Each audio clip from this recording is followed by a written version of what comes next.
It's Sunday at 4 p.m. The weekend isn't over yet. You still have dinner plans, maybe a show to watch, maybe a few hours of actual rest. But your chest is tight. Your stomach feels off. And there's a thought you can't shake: Monday is coming. You know this feeling. Everyone calls it the Sunday Scaries. That creeping dread that starts in the late afternoon and builds until you're lying in bed at 11 p.m., staring at the ceiling, mentally rehearsing every meeting and email and problem waiting for you in the morning. But here's what nobody talks about. The Sunday Scaries are worse when you work from home. Significantly worse. And it's not because your job is harder. It's because your brain has lost the boundary between weekend and work week. Your office is 10 feet from your couch. Your laptop is right there on the kitchen table. And your brain, which used to get a full 48 hours away from work, now gets 0. Today, I'm going to tell you why Sunday anxiety hits different in a remote world, and the 3 things you can do on Sunday to actually enjoy the rest of your weekend. When you worked in an office, Sunday had a structure. You left work on Friday, got in your car or on the train, and physically removed yourself from the environment. For 2 full days, your brain was in a different context. Different building, different neighborhood, different mental space. Sure, you might check email on Saturday morning. You might stress about a deadline on Sunday night. But for the most part, your brain understood: work is over there, and I am over here. That physical separation created a psychological buffer. Your brain could relax because the cues for work, the desk, the commute, the fluorescent lights, were literally inaccessible. You couldn't accidentally start working because your computer was at the office. Remote work destroyed that buffer. Now, your work computer is the same computer you use to watch Netflix. Your work desk is the same table where you eat breakfast. Your office is the room next to your bedroom. And your brain, which relies on physical separation to switch modes, never fully leaves work behind. So on Sunday at 4 p.m., when the anxiety starts creeping in, it's not just because Monday is approaching. It's because Monday never actually left. Your brain has been sitting next to your office for 48 hours, quietly aware that work is always within reach. This is context collapse again, the same thing we talked about in the last video. But on weekends, it works in reverse. Instead of your home feeling like an office, your weekend feels like a delayed workday. And by Sunday evening, your brain is exhausted from pretending to relax in the same room where you answer emails. There's a psychological term for what happens on Sunday: anticipatory anxiety. Your brain is a prediction machine. It constantly tries to forecast the future so it can prepare you for threats. Most of the time, this is useful. When you see a car speeding toward you, your brain predicts danger and triggers adrenaline before you consciously process what's happening. But when there's no actual threat, just a Monday morning meeting, your brain does something cruel. It imagines the worst possible version of the week ahead. It plays out catastrophic scenarios. What if my boss hates the report? What if I can't finish the project? What if everyone realizes I have no idea what I'm doing? These thoughts aren't based on evidence. They're based on uncertainty. And uncertainty is the fuel for anxiety. In an office, you had some natural defenses against this. You could see your desk on Friday and know exactly what was waiting for you. You had a sense of control. But at home, your work environment is invisible until you open your laptop. So your brain fills the gap with imagination. And imagination, on a Sunday evening, is almost always negative. Research shows that anticipatory anxiety is strongest when people feel a lack of control over upcoming events. And remote work, for all its flexibility, often creates a sense of powerlessness. You can't see what's happening. You can't walk by your manager's office and get a read on the mood. You're just alone in your house, imagining disasters. Here's another reason Sunday hurts more now: your weekends don't actually feel like weekends anymore.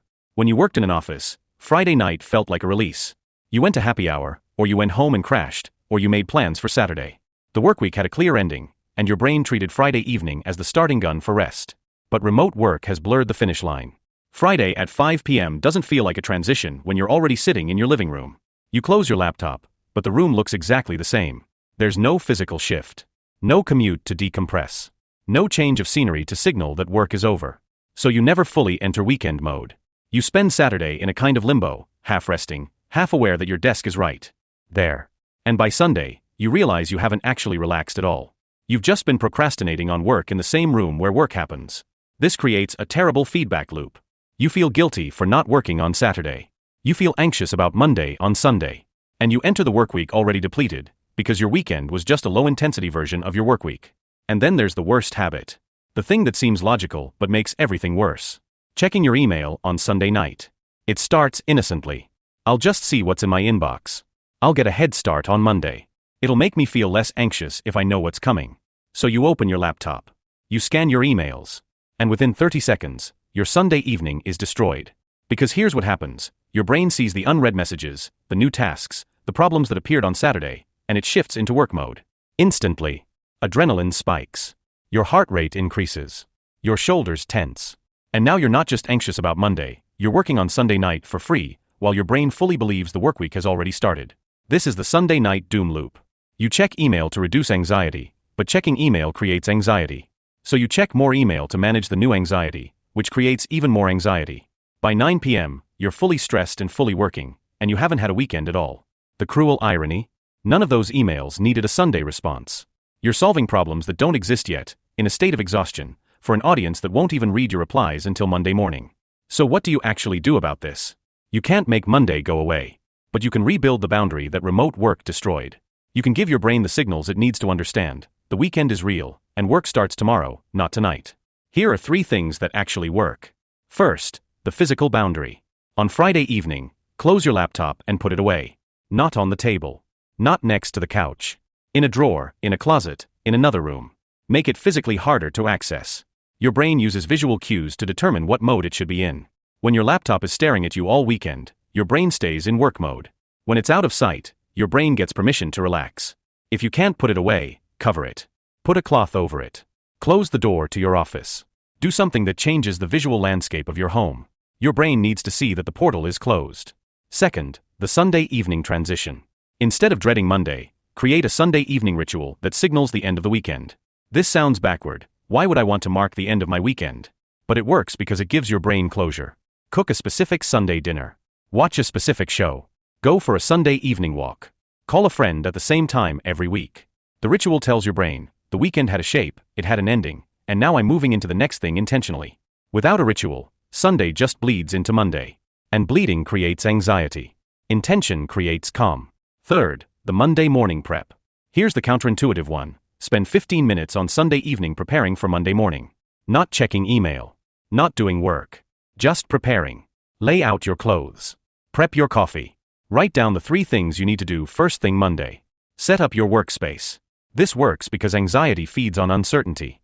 When you don't know what Monday looks like, your brain imagines chaos. But when you've already decided the first 3 steps, your brain relaxes. It has a plan. And a brain with a plan is a brain that can sleep. The key is, prepare, don't preview. You're not reading emails or solving problems. You're just setting the stage. You're telling your brain, Monday is handled. Tonight is still mine. The Sunday scaries aren't a character flaw. They're not a sign that you're bad at relaxing or that you need to work on your mindset. They're a natural response to an unnatural situation. Your brain evolved to rest in safe spaces away from work. Remote work took away the safe space. It put work in your living room, on your kitchen table, in your pocket. And then it told you to relax in the exact same environment where you produce. No wonder Sunday hurts. But you can rebuild the boundary. You can close the laptop on Friday and keep it closed.